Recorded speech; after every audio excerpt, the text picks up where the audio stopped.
Welcome to iDream media. So కొందరు చూస్తే కనుక జుట్టు కుచ్చులుగా రాలిపోతూ ఉంటుంది. సో ఎన్ని రకాల సప్లిమెంట్స్ తీసుకున్నా, ఎన్ని రకాల ట్రీట్మెంట్స్ తీసుకున్నా ఈ సమస్య అనేది తగ్గదు.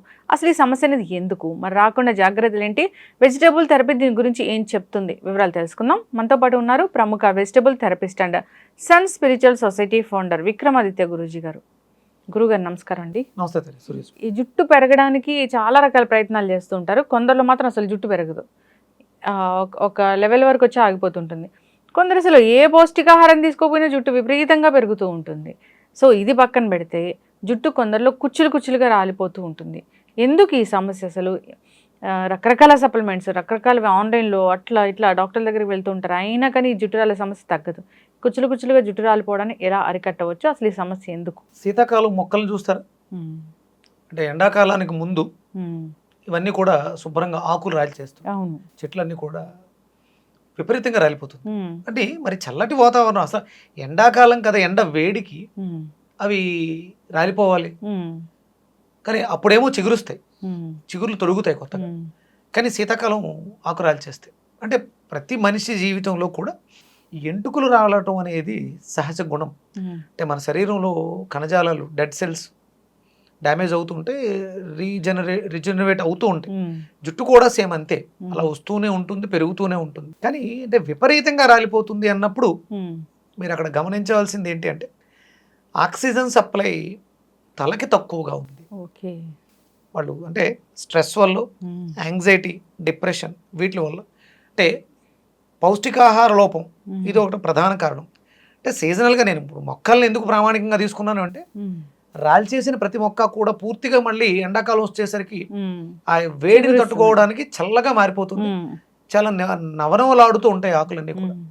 అది సహజంగా ప్రతి దాంట్లో కూడా ఈ జుట్టు అనేది పెరుగుదల విషయంలో మనకు ఉంటుంది. కానీ మరి మనిషి విషయంలోకి ఒక స్టేజ్కి వెళ్ళిన తర్వాత ఎందుకు మళ్ళీ తిరిగి పొందలేకపోతున్నాడు? ఇప్పుడు మీకు జుట్టు అధికంగా ఉన్నటువంటి జంతువులను తీసుకోండి. మనం అంటే అందులో ప్రధానంగా నేను మేకల్ని ఎక్కువ మనం తీసుకుంటే జుట్టు బాగుంటుంది. మేకపాలు కూడా మనిషి వాడడానికి ఆమోదయోగ్యమైనటువంటి చాలా బ్యూటీ ప్రొడక్ట్స్ కూడా వచ్చాయి కదా గోట్ మిల్క్ తో. అవి మీకు అంటే జుట్టు పెరగడానికి కావాల్సినటువంటి పోషకాలు దాంట్లో ఉన్నాయి అని చెప్తారు చాలామంది. నేను చేసిన వీడియో తర్వాత ఆ పాలు వాడడం కూడా జరిగింది. మరి వాటికి కూడా మీరు వెళ్ళి చూస్తే జుట్టు రాలిపోయి ఉంటుంది, కానీ వస్తూ ఉంటుంది. అవి ఎక్కడా కూడా ఎసిడిక్ నేచర్ ఫుడ్స్ కానీ హెవీ ఫుడ్స్ ఉండవు. అంటే సహజంగానే మేకలకి ఆకలి ఎక్కువ అంటారు. మేకలకి ఆకలి ఎక్కువ, విపరీతంగా తినేస్తాయి. వాటికి కాన్ఫిడెన్స్ ఎంత ఉంటుందంటే, మీకు కొండ అంచుల మీద కూడా చిన్న చిన్న గిట్టలతో నిలబడిపోతాయి. అంచుల మీద నడుస్తాయి, అసలు పడవు. అంటే వాటి కాన్సన్ట్రేషన్ హెవీగా ఉంటుంది. అక్కడ మీకు అంటే మేక అనేది పొట్టేలు, ఇవి సంకేతం హెడ్ రీజన్, తల. అంటే మనకి కూడా ఆ హెడ్ రీజన్ స్ట్రాంగ్గా ఉండాలి. తలకి సంబంధించినటువంటి సమస్యలు, హెడ్లోకి ఆక్సిజన్ పర్ఫెక్ట్గా వెళ్ళట్లేదు కాబట్టి జుట్టు విపరీతంగా ఊడిపోతుంది. ఇదొక కారణం. ఇక రీజన్స్ చాలా ఉంటాయి. పౌష్టికాహార లోపం, మనకి బి కాంప్లెక్స్ ఫ్యామిలీ, మనం తీసుకునే ఆహారాల్లో అవి సరిగా లభించకపోవడం ఒక కారణం. అలాగే కొత్తగా వెంట్రుకలు తయారవడానికి కావాల్సినటువంటి కాల్షియం ఎముకల మధ్యలో ప్రొడ్యూస్ అయ్యేటువంటి బోన్ మ్యారోలో బ్లడ్ ప్రొడ్యూస్ అవుతుంది. అంటే quality of blood, quantity of blood, purity of blood, ఇవి ప్రధానమైనటువంటి కారణం అవుతుంది. దాంట్లో ఆక్సిజన్ లోపం వల్ల కూడా జరుగుతుంది. స్ట్రెస్లో ఉన్నప్పుడు బ్రీత్ తక్కువ తీసుకుంటాం, దానివల్ల కూడా జుట్టు ఎక్కువ అవుతుంది. అందుకే స్ట్రెస్ ఉన్న వాళ్ళకి జుట్టు రాలిపోతుంది అని చెప్తుంటారు. అలాగే ఈ స్ట్రెస్లో ఉన్నప్పుడు ఎసిడిటీ ఫామ్ అవుతుంటుంది, ఎక్కువ ఎసిడిక్ నేచర్లో ఉంటాం. వాళ్ళకు కూడా విపరీతమైనటువంటి క్రేవింగ్స్, విపరీతమైనటువంటి ఆకలి ఉంటుంది. దానివల్ల ఎక్కువ స్పైసీ ఫుడ్స్ తినేస్తారు. దానివల్ల ఇంకొంచెం ఎక్కువ ఊడిపోతుంది, మన బ్లడ్ చెక్కబడిపోతుంది. దానివల్ల కూడా ఫ్లో తక్కువగా ఉంటుంది. దానివల్ల కూడా ఈ సమస్య జరుగుతుంది.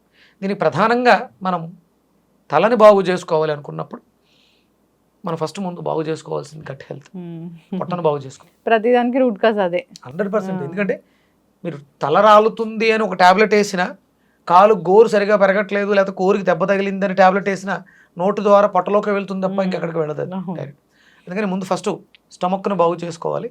దానికి ప్రధానంగా మనం తీసుకోవాల్సింది బూడిద గుమ్మడికాయ, గట్ హెల్త్ని బాగు చేసుకోవడానికి. ఎసిడిక్ నేచర్ నుంచి ఆల్కలైన్ చేస్తుంది.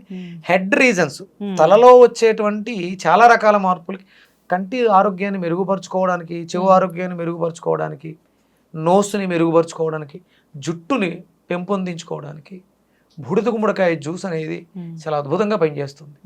ఒక రకంగా చెప్పాలంటే ఆ జ్యూస్ని తలకి అప్లై చేసి కూడా సలవ చేయడానికి, తలకి అప్లై చేసి వాష్ చేయడం ద్వారా కూడా ఆ చుండ్రు ఇలాంటి డెఫిషియన్సీస్ కూడా తగ్గుతాయి. అంత పవర్ఫుల్. చాలా జనరల్ గా కూడా ఈ బూడిద గుమ్మడికాయ గురించి ఎక్కువగా చెప్తున్నారు గురూజీ. సో అందరూ తీసుకోవడం కూడా ఎక్కువగా తీసుకుంటూ ఉన్నారు. ఇన్ ద సెన్స్ విరివిగా వాడుతూ ఉన్నారు. సో దీనికి ఏమైనా ప్రత్యేకంగా ఒక మంత్ అనేది ఉంటుందా, లేదా ఇలాంటి ఇష్యూ రాగానే వాడుకోవచ్చా? అంటే సాధారణంగా ఇది చలవ చేసే గుణం అధికంగా ఉంటుంది, కానీ ఒరిజినల్గా అది అగ్నితత్వాన్ని కలిగి ఉంటుంది. ఫైర్ ఎలిమెంట్ వచ్చి ఫైర్ ఎలిమెంట్, కాకపోతే ఎండ్ ప్రోడక్ట్ వచ్చి కూలెంట్, బాడీని శరీరతత్వాన్ని కూల్ చేస్తుంది, చలవ చేస్తుంది. కాబట్టి వర్షాకాలం శీతాకాలం అధికంగా తీసుకోకూడదు. అందుకనే దానికి మనం కాంబినేషన్స్ చెప్తాం. బూడిద గుమ్మడికాయ తీసుకున్నప్పుడు ఒక రాఫామ్లోనే కాకుండా దాంట్లో కొంచెం మిరియాల పొడి, చిన్న అల్లం ముక్క వేస్తాం. అంటే దీనివల్ల వచ్చేటువంటి కాంప్లికేషన్స్, ఒకవేళ జలుబు చేసే గుణం ఉంది, జలుబు చేస్తుంది, అందుకని మిరియాలు మనం ముందే కలపడం జరుగుతుంది. ఆ గుణాన్ని మారుస్తుంది. కాబట్టి తక్కువగా, అంటే మనకు రోజుకి ఒక 200 గ్రాములు తీసుకోవడం వల్ల ఎలాంటి ప్రమాదం ఉండదు. అది మార్నింగ్సే తీసుకోవాలి. ఇప్పుడు బూడిద గుమ్మడికాయ ఎప్పుడు కూడా ఉదయం మధ్యాహ్నం మాత్రమే తీసుకోవాలి, సాయంత్రం తీసుకోకూడదు. ఏ టైంలోనే అంటే మనకు ఉన్నటువంటి సమస్య నుంచి బయటపడ్డానికి.